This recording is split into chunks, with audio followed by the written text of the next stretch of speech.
Hello friends, कैसे हैं आप सभी। एक बार फिर आप सभी का स्वागत है आपके अपने यूट्यूब चैनल पांडे जी के क्लासेस में।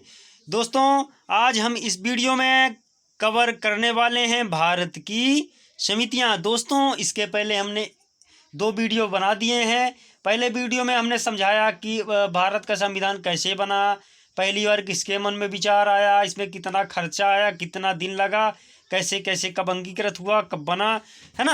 फिर उसके बाद क्या हुआ कि एक वीडियो हमने बनाया पार्ट 1, उसमें हमने संविधान निर्माण से जितने जितने क्वेश्चन बनने थे वो हमने उस पर ऑब्जेक्टिव जितने एग्ज़ाम में पूछे जाते वो तैयार कर दीजिए। फिर आज हमारा ये जो सेकंड पार्ट है, सेकंड पार्ट में हम डिस्कस करेंगे संविधान की समितियाँ। तो पूरा कॉन्सेप्ट, पूरा आपको संविधान हमारे वीडियो पे क्लियर कराया जाएगा, पूरा सिलेबस करवाऊंगा मैं, है ना। तो आप यदि वीडियो पे पहली बार आए हैं तो वीडियो को सब्सक्राइब कर लीजिए, साथ ही बेल आइकन दबा दीजिए ताकि अगले वीडियो का नोटिफिकेशन आपको मिलता रहे। फिर दोस्तों, जो हमने वीडियो इसके पहले 2 अपलोड किए हैं, आप जाएं डिस्क्रिप्शन में और उनको देख लें, क्योंकि बहुत ही इंपॉर्टेंट है। यदि आप कोई भी एग्ज़ाम की तैयारी कर रहे हैं, यदि आपको क्वेश्चन आ गया कहीं से, संविधान यहाँ से बना, क्या हुआ, कब अंगीकृत हुआ, जब आप संविधान के बारे में जानेंगे नहीं कैसे बना, क्या हुआ, तो कैसे उसका आंसर दे पाएंगे। तो पूरा डिटेल्स में पॉलिटी करा रहा हूँ मैं, तो पहले आप उसको देख लीजिए। फिर उसके बाद क्या करिए कि नेक्स्ट जितने भी वीडियो बढ़ते जाएं उनको देखते जाएं। वीडियो को अंत तक देखिए, बहुत इंपॉर्टेंट होने वाला है। क्वेश्चन क्या कह रहा है कि संविधान सभा की समितियां, ये हमारा टॉपिक है आज, ठीक है ना। चलिए दोस्तों, देखते हैं।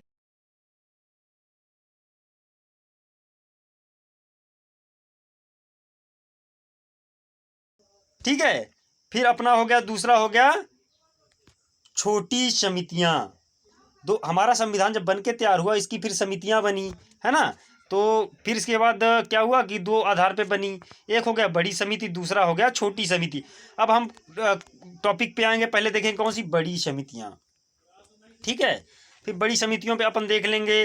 बड़ी समितियों की पहली समिति हो गई आपकी संघ शक्ति समिति, है ना। तो संघ शक्ति समिति के जो अध्यक्ष थे कौन थे? जवाहरलाल नेहरू। अभी क्वेश्चन आ जाएगा आपके सामने कि संघ शक्ति समिति के अध्यक्ष कौन थे, तो आपका कॉन्सेप्ट क्लियर हो जाएगा। आप बता दोगे कि जवाहरलाल नेहरू, है ना। डिटेल्स में देखोगे आपको, इसके पहले ऑब्जेक्टिव में वीडियो पढ़ाए जाते हैं कि कौन सी समिति के क्या अध्यक्ष थे। आप एक एक पढ़ लेते हो, 5 अध्यक्ष पढ़ लिए, बाकी नहीं पढ़े, तो आपका ऐसे में थोड़ी क्लियर होगा कि यार अब 6वां आ गया, 7वां आ गया, कोई भी क्वेश्चन आ गया। लेकिन जब आप डिटेल्स में पढ़ोगे, बड़ी समिति, छोटी समिति, है ना, टॉपिक वाइज एक भी नहीं छोड़ोगे, तो साला कहीं से भी कोई भी क्वेश्चन आ जाए आपके सामने, आप उसको एकदम एक झटके में क्लियर करोगे, है ना। तो अपना क्या है, अभी दूसरा समिति आ गया। बड़ी समिति में दूसरा आ गया संघीय समिति, है ना। तो संघीय समिति के अध्यक्ष कौन थे? नेहरू जी, है ना। तो पंडित जवाहरलाल नेहरू जो थे ये अध्यक्ष थे। नेक्स्ट अपना अगला क्वेश्चन आ गया। अपना अगला क्वेश्चन क्या कह रहा है कि प्रांतीय समिति, है ना। तो प्रांतीय समिति के अध्यक्ष कौन थे दोस्तों? सरदार वल्लभ भाई पटेल। दोस्तों, प्रांतीय समिति के अध्यक्ष जो हैं, फिर मतलब जो बने उस टाइम जब संविधान बना, तो सरदार वल्लभ भाई पटेल। फिर अपना नेक्स्ट समिति हो गई प्रारूप समिति। अब प्रारूप समिति के अध्यक्ष कौन थे? तो प्रारूप समिति के अध्यक्ष थे डॉक्टर BR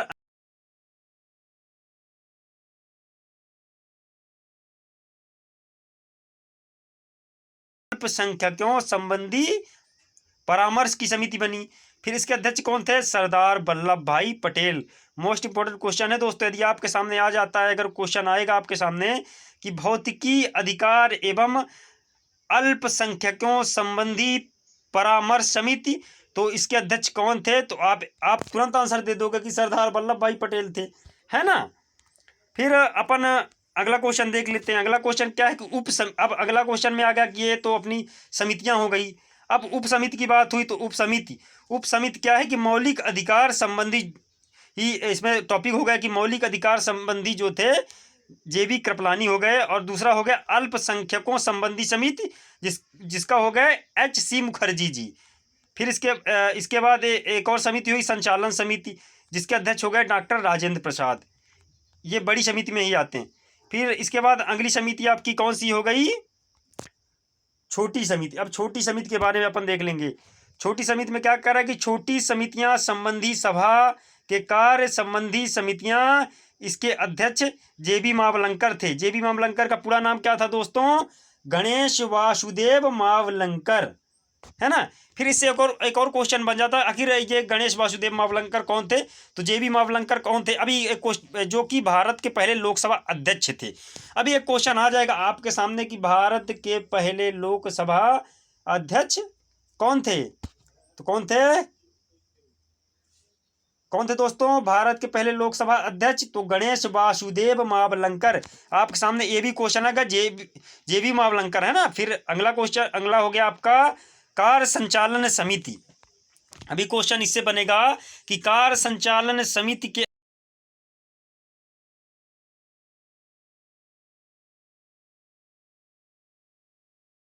समिति, है ना। अब सदन समिति के अध्यक्ष कौन हो गए?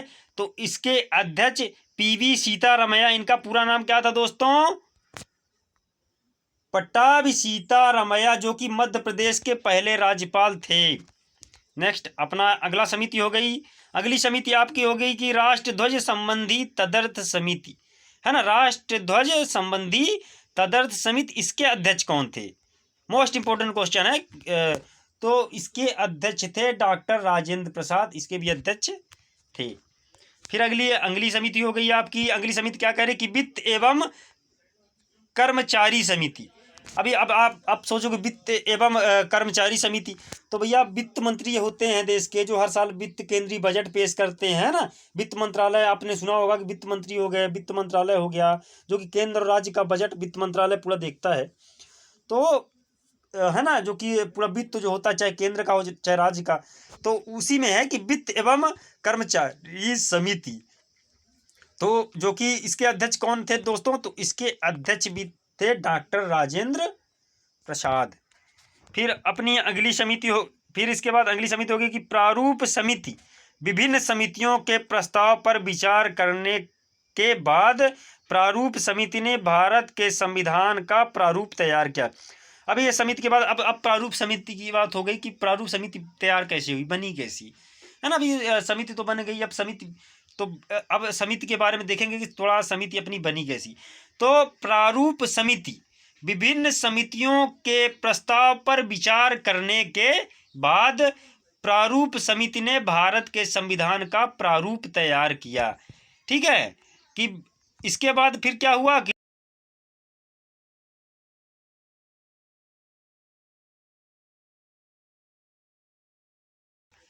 एवं विचार व्यक्त करने के लिए 8 माह का समय दिया गया। यानी जब अपना ये प्रारूप समिति तैयार हो रही थी, तो भारत के लोगों को 1948 में कोई भी एक प्रारूप पे चर्चा एवं विचार करने के लिए उनको समय भी दिया गया कि आप कोई प्रारूप सोच लो, जिस पर कि है ना, चर्चा करने के लिए कि आप लोग को 8 माह का समय भी दिया जाता है। फिर इनको 8 माह का समय मिला। फिर उसके बाद क्या हुआ कि 8 अक्टूबर 1948 को दूसरा प्रकाशन हुआ। अभी आपके सामने क्वेश्चन आ जाएगा कि प्रारूप समिति का दूसरा प्रकाशन कब हुआ, है ना। अगर पहला प्रकाशन हो गया कि भाई प्रारूप समिति का, मान लीजिए पहला क्वेश्चन आ गया कि प्रारूप समिति का पहला प्रकाशन कब हुआ, तो आपका क्वेश्चन क्या हो जाएगा कि 1948 में, है ना, फरवरी 1948 में। फिर आपका दूसरा हो गया कि प्रारूप समिति का दूसरा प्रकाशन कब हुआ, तो 8 अक्टूबर 1948 को हुआ। फिर क्या हुआ कि अपना कि 26 नवंबर 1949 को हमारा संविधान अंगीकृत किया गया। अब पूछेगा कि हमारा संविधान कब अंगीकृत किया गया, कल भी मैंने बताया था। तो 26 नवंबर 1949 को हमारा संविधान अंगीकृत किया गया। तो दोस्तों ये थे हमारे मोस्ट इंपॉर्टेंट संविधान से जितने भी बनने वाले क्वेश्चन हैं। तो दोस्तों मिलते हैं आपको हमारे अगले वीडियो के साथ, तब तक बने रहिए आप हमारे वीडियो पे। धन्यवाद।